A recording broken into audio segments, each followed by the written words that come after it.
आणि त्याचं उत्तर कोणीच राजकीय माणसं देऊ शकणार नाहीत असं दिसते.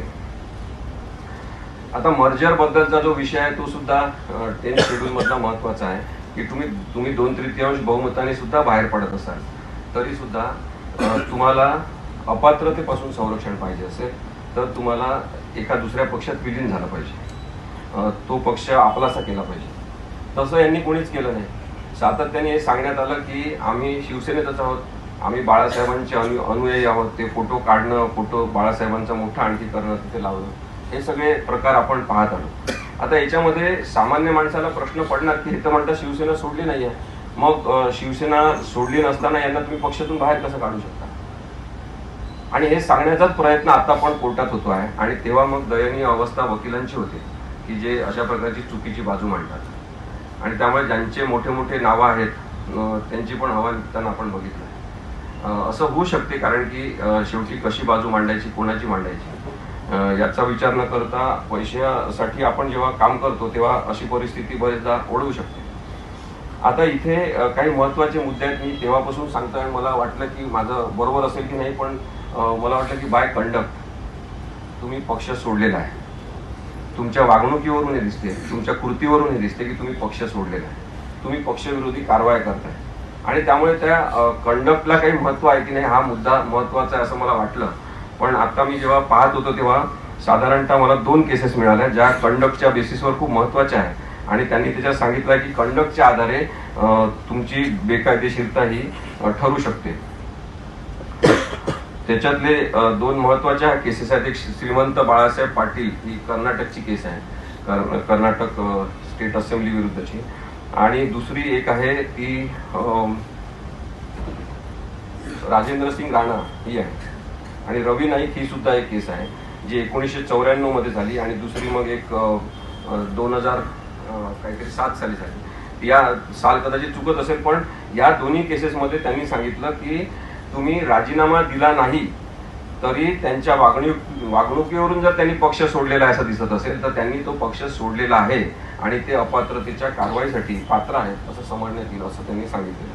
राजेंद्र सिंग राणाच्या केसमध्ये पण असं झालं होतं की त्यांनी विरोधी पक्षाच्या नेत्याला पत्र दिलं, विरोधी पक्षाच्या नेत्याला आमंत्रित करा असं गव्हर्नरला पत्र दिलं आणि गव्हर्नरला सांगितलं की विरोधी पक्षाच्या नेत्याला बोलवा असं दुसऱ्या पक्षातल्या माणसांनी त्यांना सांगणं हा अपात्र ठरण्याचा मुद्दा आहे असं त्यांनी सांगितलं. कारण की तुम्ही तुमच्या पक्षाच्या विरुद्ध कारवाई करून असं करताय.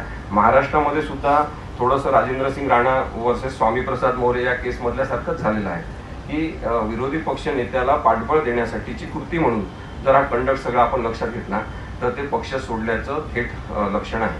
आणि त्यामुळे आम्ही पक्ष सोडला नाही आणि आमचा फार शिवसेनेच्या याच्यावर आदर आहे, बाळासाहेब ठाकरेंबद्दल हे होणार नाही. पक्षांतर हा एक सामाजिक दुर्गुण आहे असं सर्वोच्च न्यायालयाने सांगितलं आहे. विशेषतः आताचे जस्टिस रामण्णा आणि त्यापूर्वीचा एक निर्णय देताना डॉक्टर चंद्रचूड यांनी हे स्पष्टपणे सांगितलं की पक्षांतर ही एक सामाजिक कीड आहे आणि लोकशाहीला लागलेला हा रोग आहे असं त्यांनी म्हटलेलं आहे. आणि त्याच्यानुसार जर आपण पाहिलं तर आता परत सभागृहाच्या आमदारांची बाहेरची जी वागणूक आहे ती अपात्रतेसाठीचं कारण होऊ शकते. आणि 10th शेड्यूल मधल्या दुसऱ्या परिच्छेदाचा अर्थ हा सर्वोच्च न्यायालयाने जे 2-3 हे निर्णय दिले त्याच्यानुसार अत्यंत स्पष्ट आहे. आणि म्हणून मला वाटते की त्या दुसऱ्या परिच्छेदाच्या कलम 1 सबक्लॉज ए नुसारची जी काही चर्चा होणार आहे ती महत्त्वाची ठरणार आहे की तुम्ही पक्ष सोडला आहे की नाही. पक्षांतर बंदी कायदा अधिक मजबूत करण्याची गरज आहे असं सुद्धा सर्वोच्च न्यायालयाने सांगितलं आहे. काही महत्त्वाचे मुद्दे याच्यामध्ये येतात की जे उरलेले ते सर सांगतील त्याच्यामुळे मी ते काही सांगत मला असं आहे की त्यांच्या लोकांना बघू शकतो. मी त्याचा विद्यार्थी खरं तर मी अजून एवढं संविधान करत आपल्याला तेवढं इंटरेस्टिंग आहे आणि ते समजून घेण्याचं आहे. पण या सगळ्या कालखंडामध्ये या काही काळामध्ये आपल्याला दिसतं की या राजकीय पक्षाच्या नेत्यांचा संविधानाशी काही संबंध आहे की नाही असा प्रश्न पडेल अशा प्रकारची त्यांची पूर्ण वागणूक आहे. निवडणूक प्रक्रिया म्हणजेच लोकशाही आहे असं आपल्याला दिशाभूल करणारं वक्तव्य नेहमी ऐकायला मिळते. मला सुद्धा आधी वाटत होतं की निवडणूक म्हणजे लोकशाही आहे. मग थोडा विचार केल्यावर मला असं वाटलं की मतदान म्हणजे लोकशाही आहे. पण मला आता कळायला लागलंय की मतमोजणी म्हणजे लोकशाही आहे. आणि मग मतमोजणी झाल्यानंतर जर पैशांनी त्यांची खरेदी विक्री होत असेल तर तो लोकशाहीला धोका आहे. आणि हा धोका जो आहे तो सातत्याने आपल्याला दिसलेला आहे. आणि संविधानिक मूल्यांचा नागरिकांशी काही संबंध आहे की नाही अशी परिस्थिती पक्षाच्या विचारधारेमध्ये वाटून घेतलेल्या नागरिकांनी एक मोठा प्रश्न हा निर्माण केलेला आहे. जेव्हा सांगण्यात आलं सुप्रीम कोर्टात की अँटी डिफेक्शन लॉ हा अँटी डिसेंट लॉ आहे का, नाही असतो. म्हणजे अँटी डिसेंट लॉ नाही असतो. अँटी डिसेंट लॉ करता येत नाही. तशी प्रक्रिया जरूर राबवली जाऊ शकते बेकायदेशीर पद्धतीने, पण अँटी डिसेंट लॉ करता येत नाही. तो संविधानाच्या सूत्रातच बसत नाही. पण तरी हा प्रश्न जेव्हा साळवे विचारतात तेव्हा ते कशा प्रकारची दिशाभूल करण्याचा प्रयत्न करतात हे आपण समजून घेतलं पाहिजे. मग त्यांनी सांगितलं की पक्षाच्या नेत्यांविरुद्ध जर त्या पक्षाच्या काही सदस्यांचा रोष असेल, नाराजी असेल तर ती त्यांनी सांगायची नाही का? मग तसं सांगितलं तर तुम्ही त्यांना पक्षविरोधी कारवाया म्हणून समजणार का? तसं समजण्याची मुळीच प्रक्रिया संविधानात दिलेली नाही. पक्षाच्या नेत्यांच्या विरुद्ध आपण सांगू शकतो ते त्यांनी पक्षाच्या कार्यालयात सांगितलं पाहिजे, किंवा ते जिथे जिथे षण्मुखानंद वगैरे तिथे कार्यक्रम घेतात तिथे सांगितलं पाहिजे. पण विधानसभा हे काही ते ठिकाण नाही आहे.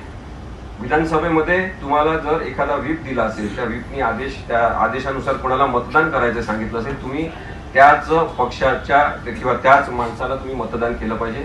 तुम्ही तसं नाही केलं तर तुम्ही अपात्रतेसाठी पात्र आहात.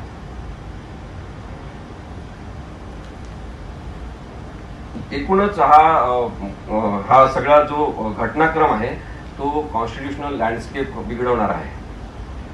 आणि म्हणून मग 10व्या शेड्यूलच्या संदर्भात परत एक रचनात्मक विचार करून चांगला निर्णय सर्वोच्च न्यायालयाने देणं अपेक्षित आहे की 10व्या शेड्यूल मधल्या गोष्टींबद्दल आपण कसा विचार करणार. मग 2/3 जे उमेदवार असतील जे सोडून जात असतील तर मग त्यांनी सोडून जात असताना वेगळा पक्ष जर स्थापन केला नाही तर अपात्र ठरवायचं. हे कायद्यात जर सांगितलेलं आहे तशा प्रकारे झालं पाहिजे.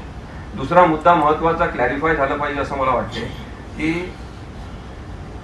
कोणीतरी अध्यक्षांना, विधानसभेच्या अध्यक्षांना कोणीतरी फॉर्मल एखादं किंवा इनफॉर्मल असं एखादं काहीतरी अनोळखी ईमेलवरून पत्र पाठवून द्यायचं आणि तुम्ही तुमच्यावर आमचा अविश्वास आहे असं सांगायचं. तर ही प्रक्रिया योग्य आहे का? कारण की एवढं सोपं करून ठेवणं हे काही बरोबर नाही असं मला वाटतं. त्याच्यामुळे त्याच्याबद्दलची प्रक्रिया या निमित्ताने सर्वोच्च न्यायालयाने डिफाईन केली पाहिजे की कोणावर अविश्वास आणायचा असेल आणि त्या आपल्या अपात्रतेला टाळण्यासाठी मुद्दाम अविश्वास आणायचा असेल, मग ते राबियाचं जजमेंट वगैरे ते द्यायचं आणि त्यांनी सांगायचं याच्यामध्ये बघा कसं झालं होतं. तर केस लॉ बद्दल सुद्धा विचार करण्याची गरज आहे की एका केस लॉलाच आपण धरून राहायचं की वेगवेगळ्या परिस्थितीजन्य पुराव्यांच्या आधारे आणि परिस्थिती जी बदललेली आहे, वस्तुस्थिती जी घडलेली आहे त्याच्या आधारे आपण निकाल द्यायचा, हे सुद्धा हा विचार करण्याची गरज आहे. फली नरिमन यांनीच लिहिलं होतं की Indian judiciary is going through a chronic disease of, त्यांनी म्हटलं तर डायरी ऑफ केस लॉज. आता एवढ्या पद्धतीने केस लॉची गुलामगिरी स्वीकारणं हे योग्य नाही अशा कॉन्स्टिट्यूशनल मॅटर्सच्या संदर्भात असं मला वाटते. आणि त्यामुळे त्याच्या पुढचा विचार सर्वोच्च न्यायालयाने केला पाहिजे. आता लोकशाहीला सध्या खूप जास्त कर्तव्यांच्या तत्वज्ञानाची गरज आहे.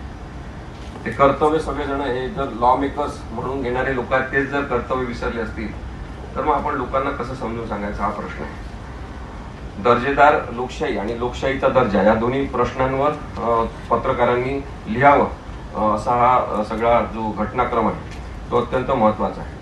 दुसरं 10व्या शेड्यूलचं सर मला एक वाटते तत्व की प्युअर रिझनवर काम करावं असं अपेक्षित आहे.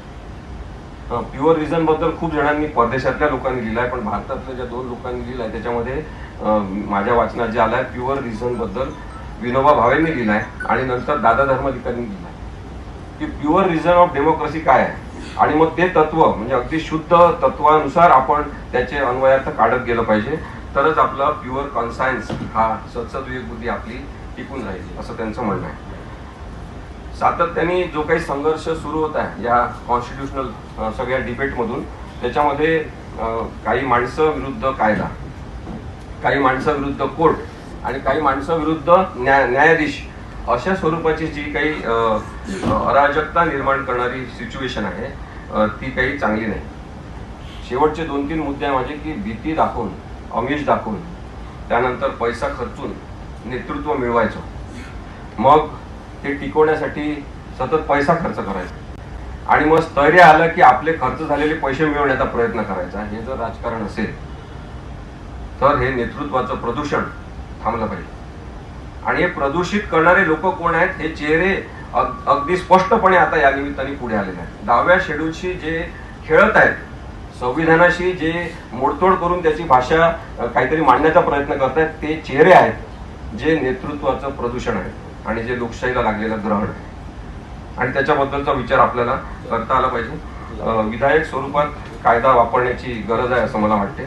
आणि बहुमत किंवा बहुसंख्या याचा जो संघर्ष सुरू आहे लोकशाहीशी, त्याचा विचार नक्कीच पत्रकारांनी काही गोष्टी लिहिताना केला पाहिजे.